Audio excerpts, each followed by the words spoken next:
ఈ విధంగా వేల కోట్ల రూపాయల ఆధారాలున్న దోచుకున్నాడనే ఆధారాలు ఉన్నటువంటి కేసుల్ని ఈ విధంగా సిఐడి డిపార్ట్మెంట్ని తమ చేతుల్లో పెట్టుకొని క్లోజ్ చేసుకొని ఈరోజు ఈ దేశంలోనే అత్యంత ధనిక సీఎం అయినటువంటి గౌరవనీయులైనటువంటి ముఖ్యమంత్రి గారి కథ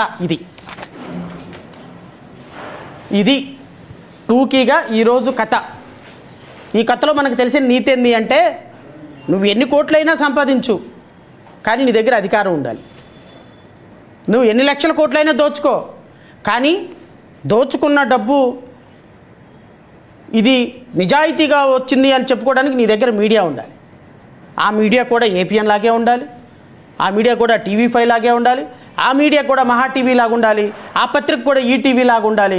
అప్పుడు నీ యొక్క వ్యవస్థని నువ్వు ఎంత దోచుకున్నావా అంటే, మనం ఎంత దోచుకున్నా అది ప్రపంచానికి చెప్పేటువంటి మార్గం లేదు. శంఖంలో పోసేసాం కాబట్టి తీర్థం అయిపోయింది.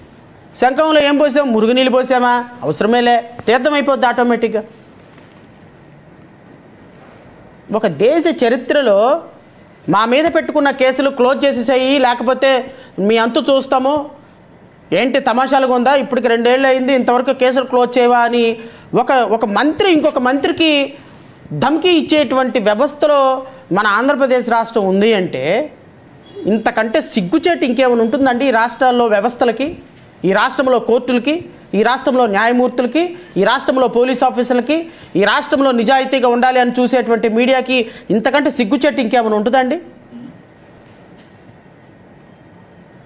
తెలుగుదేశం మీడియా కనీసంగా ఈ కేసెస్ గురించి స్పందించటంలా, జగన్మోహన్ రెడ్డి మీద కేసెస్ విచారణ మొదలు పెట్టకపోతే మాత్రం మరి ఆయనకేం తెలియట్లేదేమో, నాకు అర్థం కావటం లేదు.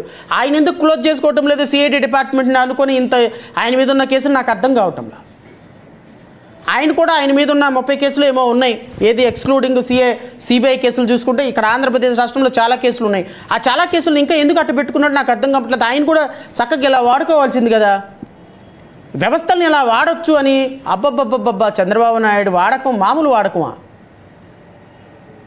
నిజంగా కొన్ని తరాలకి ఆదర్శం సార్ మీరంతే, ఇంకా మాటలు లేవు. కొన్ని తరాలకి ఆదర్శం మీరు, వ్యవస్థలను వాడటంలో కొన్ని తరాలకు ఆదర్శం మీరు. మొన్న ఈ మధ్య ఒక ఇంటర్వ్యూలో చూసినట్టున్నాను నేను, ఇంటర్వ్యూలు కాదు, ఐపీఎస్ ఐఏఎస్ ఆఫీసర్ల మీటింగ్లో ముఖ్యమంత్రి గారు చెప్తున్నారు, కంపెనీలు పెట్టడానికి ఎవరు ముందుకు రావట్లేదంట. ఆంధ్రప్రదేశ్ రాష్ట్రం మా ప్రయారిటీలో లేదు, కర్ణాటక, తమిళనాడు, కేరళ, తర్వాత తెలంగాణ ఉంది అని అన్నాడంట. సరే ఓకే, మీరు పెట్టకపోయారు, కానీ కొంచెం నాతో పాటు కాఫీకి రావచ్చు కదా, సరదాగా కాసేపు పావుగంట మాట్లాడుకొని వెళ్దాం అని అన్నాడంట. వాళ్ళంట లేదండి మాకు టైం లేదు అన్నారంట. ఎక్కడ ఇదంతా జరిగింది? దావూస్లో. కాదు ముఖ్యమంత్రి గారుగా నేనే పిలుస్తుంటే మరి మీరు రారా అన్నాడంట. వాళ్ళంటే ఒకళ్ళ ముఖాలు ఒకళ్ళు చూసుకొని, ముఖ్యమంత్రి అంత తోడు పిలిస్తే బాగదు కదా, వెళ్దాంలే పదండి కాఫీకో లంచ్కో అన్నారంట. ఈయనంటే అక్కడికి వెళ్ళి కూర్చున్న తర్వాత అంటే ఎట్లా ఒక మనిషిని మనం టాక్టికల్గా హ్యాండిల్ చేయాలని చెప్పడానికి ఒక వారం 10 రోజుల క్రితం జరిగిన కలెక్టర్లో ఐపీఎస్ కాన్ఫరెన్స్లో ముఖ్యమంత్రి గారు చెప్పినటువంటి స్టోరీ ఇది. అనుకోకుండా అది నా కంట్లోనే పడింది. వాళ్ళందరూ వచ్చారంట, కూర్చున్నారంట వరుసనే.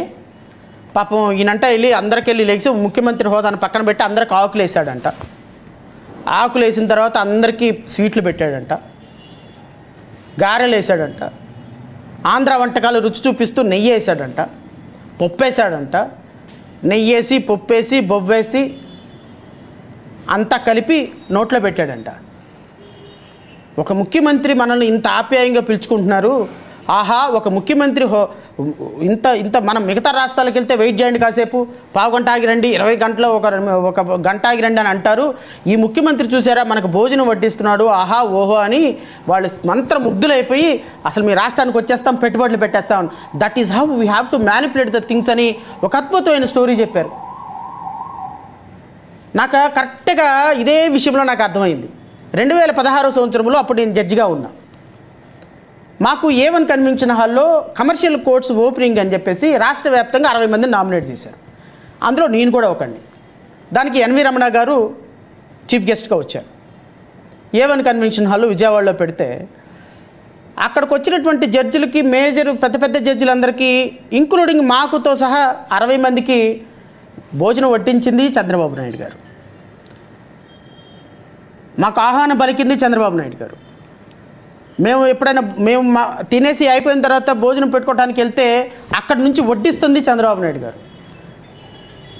అంటే ఈ విధంగా ఎందుకు ఆయన ఈ విధంగా చేశారు అంటే తన పనిని తను చేసుకోవటానికి ఏ విధంగా ఒక తన యాటిట్యూడ్ని ప్రదర్శిస్తారో అని చెప్పటానికి నిన్న గౌరవ ముఖ్యమంత్రి గారు చెప్పినటువంటి కథ నాకు నిన్న కనెక్ట్ అయింది. ఓహో, సో తన పనిని తను నిర్వర్తించుకోవడానికి వ్యవస్థలో ఉన్నటువంటి వ్యక్తులకి ఇంత మర్యాద ఇస్తారనమాట. పాపం ఈ మర్యాదలు, ఈ కథలు, ఈ కమానిషులు మిగతా ముఖ్యమంత్రులకి తెలియదు, వాళ్ళెవరికి తెలియదు. ఇంత గొప్ప ఇది తెలియక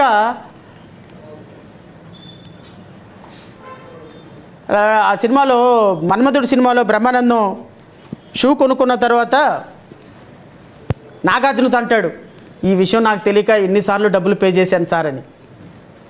డబ్బులు లేవు కదా సార్, ఎలాగంటే రన్నింగ్ ట్రైల్ చేస్తారని పారిపోటు నుంచి అంటే అంటాడు నాగార్జున. సార్ ఈ విషయం తెలియక ఎన్ని షూలు కొన్నాను సార్ ఇప్పుడు దాకా, అల్లుకుపోతాను చూడండి అంటారు. అలా ఉంది రాష్ట్ర ప్రజల పరిస్థితి.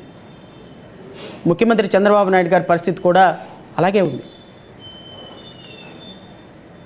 ప్రజలని మ్యానిపులేషన్ చేసి ప్రజలతో మీరు వ్యవస్థలతో ఆడుకుంటే ఒక రోజుకి అవన్నీ కూడా ఖచ్చితంగా మీ మెడకు చుట్టుకుంటాయి సార్.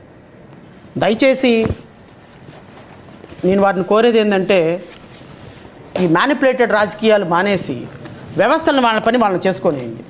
ఎందుకంటే ఒక రోజుకి అధికారం మారిందనుకోండి, దానికి పూర్తి బాధ్యత మీరే వహించాల్సి వస్తుంది.